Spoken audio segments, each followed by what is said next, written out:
नमस्कार। कैसे हो? होपफुली आप सब अच्छे होंगे। आप सबका यूरेका कंपटीशन जोन में स्वागत है। बेटा, आज हमारी पहली ऑनलाइन क्लास है। मैं आपको साइंस डिस्कस करूंगा और साइंस का फर्स्ट पार्ट केमिस्ट्री लूँगा। देवकीनंदन विश्वकर्मा नाम है मेरा। मेरे दूसरे कोलीग्स संदीप सैनी जी आपको फिजिक्स पढ़ाएंगे और मैडम मीनाक्षी गाबा आपको बायोलॉजी पढ़ाएंगे। ठीक है। मैथमेटिक्स में आपने नाम सुन ही रखा है, विकास भट्ट जी है, और मेरे इंग्लिश सब्जेक्ट के साथी हैं सुनील कदम जी। ये डीपीएस की फैकल्टीज़ हैं। हम सब लोग मिलके आपको टीच करेंगे। अभी जब तक लॉकडाउन पीरियड चल रहा है तब तक आप इत्मीनान से वीडियोस पढ़िए, उनकी स्टडी करिए, लेकिन ध्यान रखिए मैंने आपको बताया कि कैसे स्टडी करना है, उसको ज़रूर फॉलो करिए। ठीक है। सेपरेट रूम अगर पॉसिबल हो, earphones, open your notebook, copy and pen, और फिर आपने वन बाय वन स्टडी करनी है। ठीक है। तो देखो जरा, 10th students, chemistry portion, 3 portions are there in the science: chemistry, physics and biology. In chemistry, in the 10th syllabus, what you have to study, what are the content part of the 10th? लेकिन आपको मैं बता दूं कि आपने सिर्फ 10th school या board syllabus ही simply नहीं कवर अप करना। इसके साथ साथ आपने ये भी ध्यान में रखना है कि आफ्टर 1 ईयर इन +1, इन +2 और आफ्टर +2, ठीक है, what is my motto, what is my aim, what I want to be become. ठीक है, मैंने क्या सेट करना है, क्या बनना है, इस हिसाब से आपने अपनी 10th की स्टडी को करना, ताकि फर्दर जो आने वाली डिफ़िकल्टीज़ हैं वो ईजी होती जाए। इसलिए मैं आपको इसके साथ साथ regarding IIT JEE foundation, regarding NEET medical foundation, regarding KVPY, regarding NDA, regarding some other competitions after 10th, वो सभी साथ साथ डिस्कस करता चलूँगा। यकीन मानो आपको पता भी नहीं लगेगा कि इन कॉम्पिटिशन्स के लिए मैंने आपको कुछ अलग से पढ़ाया। आपको लगेगा कि हम तो जस्ट 10th पढ़ रहे थे, और जब आप एग्ज़ाम दे के आओगे पता चला कि 10th में स्कूल लेवल में मोर देन 95%, नियरली 99% मार्क्स आपने ऑब्टेन करे।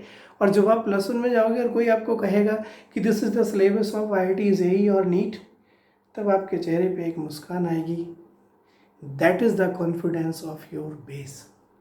अरे, ये चीज़ तो मैंने पहले ही कर रखी है।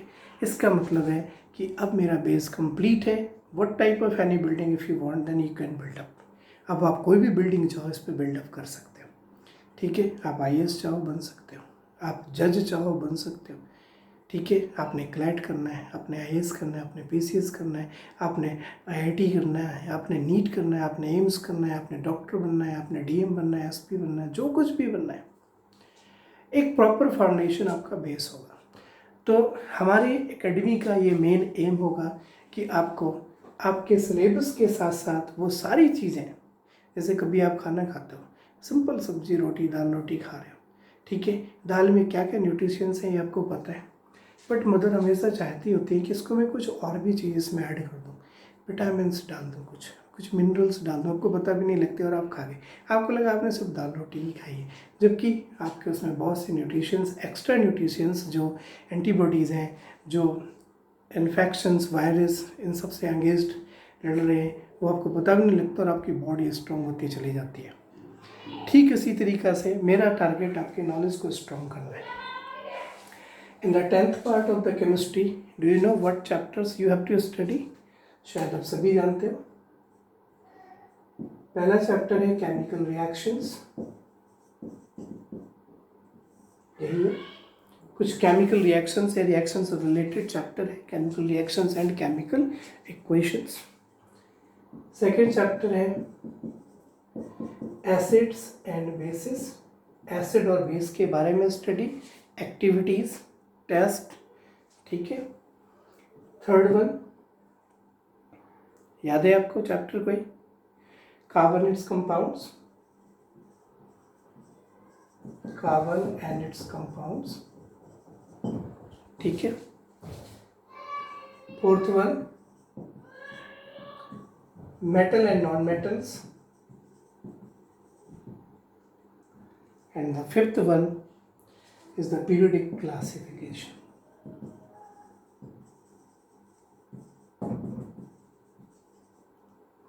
बेटा मेरे हिसाब से शायद ये सिलेबस पार्ट है आपका, ठीक है, केमिस्ट्री पार्ट है। इसके बाद जो फिजिक्स का पार्ट है लेटर ऑन आपको दूसरे साथ डिस्कस करेंगे, और बायोलॉजी वो भी दूसरे मैटर डिस्कस करेंगे। बट इसके आपको डेली वीडियोस मिलेंगे साइंस के अलग अलग सब्जेक्ट्स के। अभी 3 तारीख तक तो आपने कुछ नहीं सोचना, ठीक है। Not about the fees, not about the study pattern, just you have to study and feel the difference. मुझे पता है मैं 10th को पढ़ा रहा हूँ तो 9th में आप सब कहीं ना कहीं पढ़े होंगे, ठीक है। ये बेटा साइंस है, you have not to learn, आपने अंडरस्टैंड करना है। Do you heard about the term atom? सुना है एटम क्या है? एनीवन? मैं आपके सामने तो हूँ नहीं, देख के स्टैंड अप करके पूछता कि एटम क्या है। और आप में से मैक्सिमम स्टूडेंट्स बताएंगे कि atom is the smallest part of the matter, है कि नहीं? बट आपको पता है this is not the smallest one. और अगर आप बोलते हो smallest, then you have to add atom is the smallest part of the matter that can take part in the chemical reactions. अब इस एटम की डेफिनेशन आपने पढ़ रखी है, आपने किसी ने देखा एटम? पता है उसकी साइज, हालांकि अलग अलग सब्सटेंस का अलग अलग होगा, but almost it is of order of 10⁻12 to 10⁻15 metre. Micro size, nano size, इसे हम देख नहीं सकते। और उसके बारे में अब हम स्टडी करने जा रहे हैं। When 2 atoms combine together they form a molecules. Molecule की साइज इतनी छोटी है, ठीक है। आजकल देखो कोरोना चल रहे हैं, स्मॉलेस्ट साइज, बहुत छोटी साइज है। देख पा रहे हो कहाँ कोरोना है? अगर देख पाते तो लोग बाजार में निकल जाते, ठीक है। भाई उधर से मत जाओ, उधर तो कोरोना है। क्यों नहीं देख पा रहे? Because it's a virus, and virus also have the size of almost in terms of angstrom, micro, nanometre, picometre, ये हम देख नहीं सकते। ठीक इसी तरीक़ा से साइंस है। साइंस को अंडरस्टैंड करना ज़्यादा ज़रूरी है। हालांकि इसके लिए लेबोरेटरीज होनी चाहिए, बट लेबोरेटरीज आपको पता है इतनी फैसिलिटीज़ हमारे पास अवेलेबल नहीं है किसी के पास कि हम एटम को भी, मॉलिक्यूल्स को भी। अगर ऐसा होता फिर तो just like a T of cup.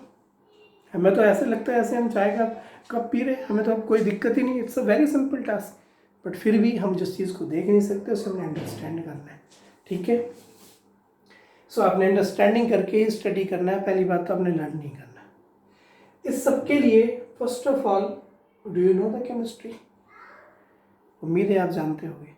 This not a chemical reactions equations the chemistry, ठीक है। So let's start with the first chapter, chemical reactions.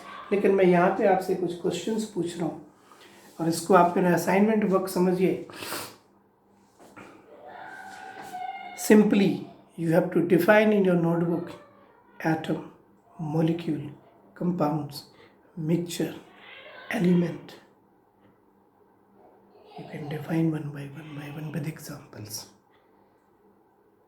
ठीक है? So write the name chemical reactions.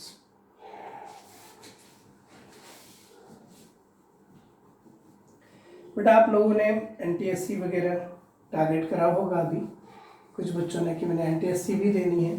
आपको NTSC के फ़ायदे भी बताऊंगा किसी दिन।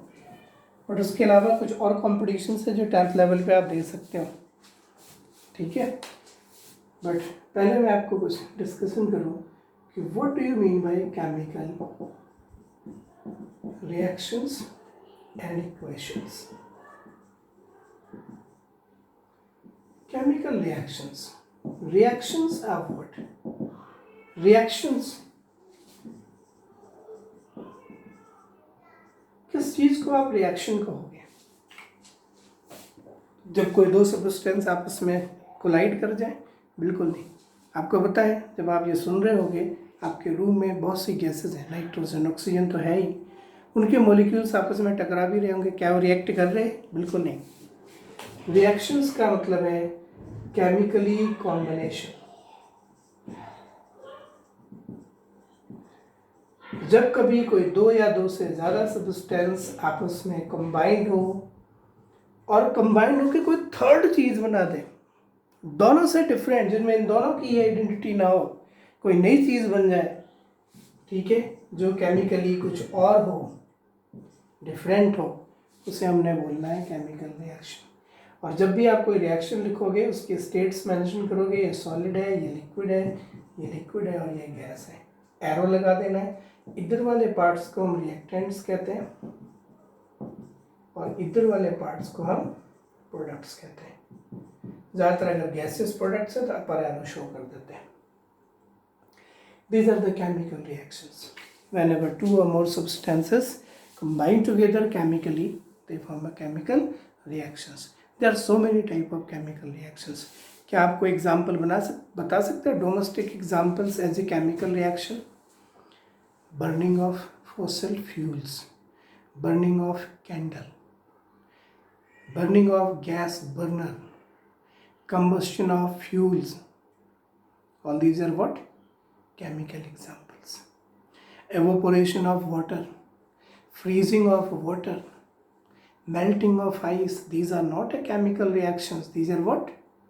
Physical reactions.